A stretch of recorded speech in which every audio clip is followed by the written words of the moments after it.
جی ناظرین، پوری دنیا سے دیکھنے اور سننے والوں کو امجد شفیع کا سلام۔ ناظرین، پاکستان کی جس طرح کی صورتحال ہے، بات بندہ کہاں سے شروع کرے اور کہاں سے ختم کرے۔ سب سے پہلے بات کرتے ہیں ارشد شریف شہید صاحب کی۔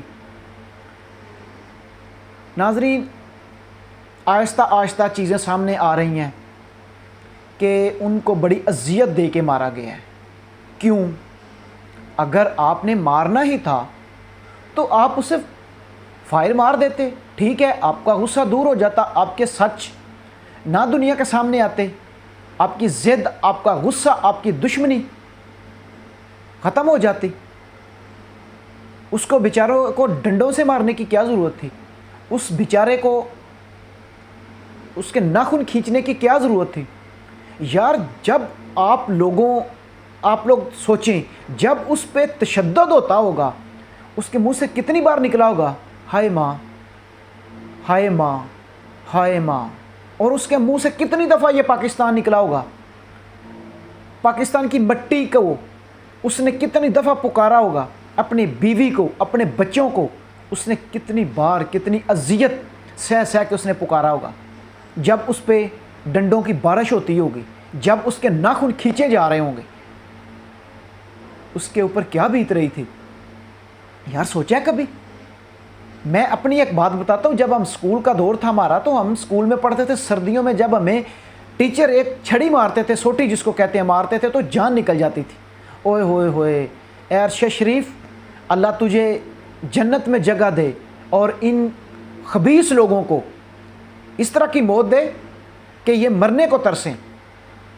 لیکن اس نے کس طرح پکارا ہوگا، کس طرح وہ بندہ رو رہا ہوگا۔ یار کتنا ہولناک یہ معاملہ ہے۔ ہم خدا کے لیے اپنے معاملات میں اس حد تک آگے نہ چلے جائیں۔ دیکھو، ذاتی دشمنیاں، ذاتی انا، یہ سارے معاملات ایک سائڈ پہ، لیکن اب لوگ کہہ رہے ہیں وہ بڑا اچھا صحافی تھا، جرنلسٹ تھا، وہ فلاں تھا، لیکن اس کو یہ سب کچھ ثابت کرنے کے لیے کیا ہوا ہے؟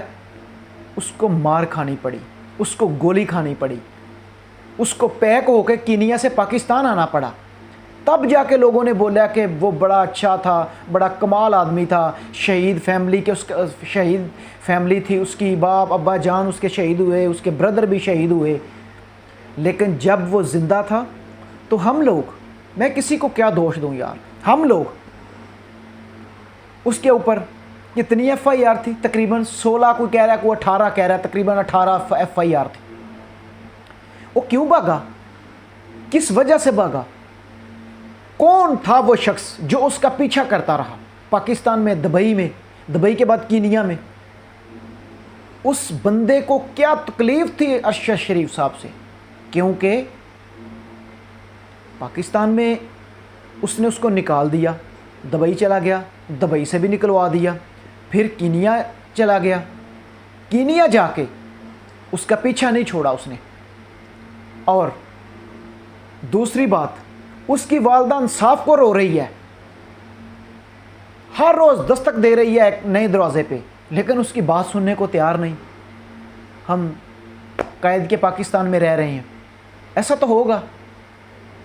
تو سب دوستوں سے گزارش ہے کہ دعا کریں، اللہ تعالیٰ اس کی فیملی کو صبر دے اور اس کے قاتلوں کو بے نقاب کرے، اور اس کو اللہ تعالیٰ جنت الفردوس میں اعلیٰ مقام دے، اللہ کے نبی کے ساتھ اس کا آخرت میں بسیرا ہو۔ دوسری بات میں آپ سے جو کرنی ہے وہ عمران خان صاحب کی ہے۔ عمران صاحب کو کل اپنے زخم دکھانا پڑے اس قوم کو، اس عوام کو، ایسے لوگوں کو جو لوگ کہہ رہے تھے کہ جی یہ تو ڈرامہ ہے، اس نے خود یہ کام کیا ہے، کہ اس کا لانگ مارچ فلاپ ہو رہا تھا، اس کا لانگ مارچ ختم ہو رہا تھا، لوگ نہیں تھے، دنیا نہیں تھی، تو اس نے سوچا کہ چلیں جی اس طرح کی کوئی ڈرامہ بازی کر لیتے ہیں۔ یار آپ نے تو یہ باتیں کہہ دی ہیں، اگر خدا نہ خواستہ اس کی ٹانگ فریکچر ہو جاتی ہمیشہ کے لیے، اس کی جان چلی جاتی، تو پھر آپ نے کیا کہنا تھا؟ بڑے آرام سے، اچھا جی پھر اللہ دا حکم، یہ ٹھیک نہیں ہوا۔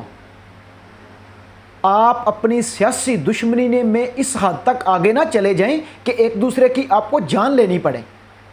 کریں، سیاست کریں، یہ نہیں ہے پاکستان کی عوام کہہ رہی کہ آپ سیاست نہ کریں، ضرور کریں، لیکن سیاست کو سیاست سمجھ کے کریں۔ دوسری بات یہ ہے کہ کیا آپ سیاست عوام کے لیے کر رہے ہیں، پاکستان کے لیے کر رہے ہیں، یا اپنی ذات کے لیے کر رہے ہیں؟ اگر تو آپ عوام کے لیے سیاست کر رہے ہیں اور پاکستان کے لیے سیاست کر رہے ہیں، پھر تو آپ کو کم سے کم تحمل کا مظاہرہ کرنا چاہیے، صبر کا مظاہرہ کرنا چاہیے، ضبط کا مظاہرہ کرنا چاہیے۔ کیوں؟ اس میں اونچ نیچ آتی رہتی ہے، آج کے دشمن کل کے دوست، کل کے دشمن آج کے دوست۔ دوسری بات، اگر آپ اپنی ذات کے لیے کر رہے ہیں تو پھر آپ کچھ بھی کر سکتے ہیں، کیونکہ پھر آپ کی دشمنی بھی بنتی ہے، لیکن پھر بھی کسی کی جان لینا کوئی اچھی بات ہے یار؟